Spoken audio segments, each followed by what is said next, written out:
When we look at the tabernacle, we see how to worship, who it is that does what, where we go to worship, but we also see when to worship.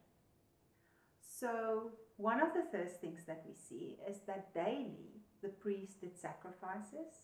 They then would go daily into the holy place and look after the bread on the table and make sure that lamp is shining and trim the wicks.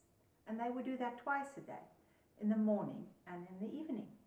Do you think that's where we get the thing that we have to have morning devotions and evening devotions? I wonder. Then there's actually a day that God instituted way back at the beginning of creation. It says God worked for 6 days and on the 7th day he rested. And that is just the Shabbat. So there were specific things that needed to happen on Shabbat. Then there is the new moon festivals. So you can read about that in Numbers, I think it's 28, 29.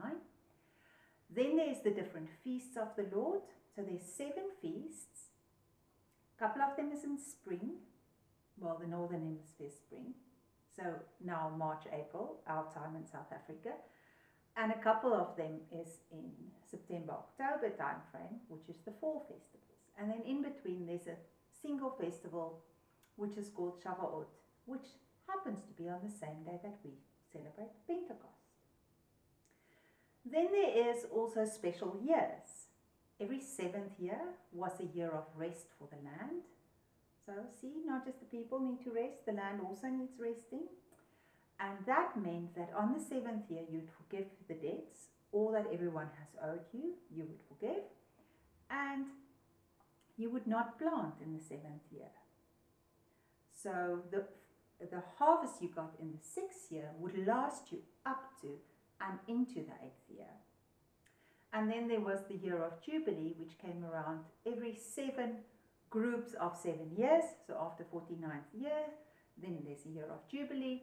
And then if you sold your land, you get them back in the year of Jubilee. And there's a couple of other things. So very specific things that God said, this is when you need to have different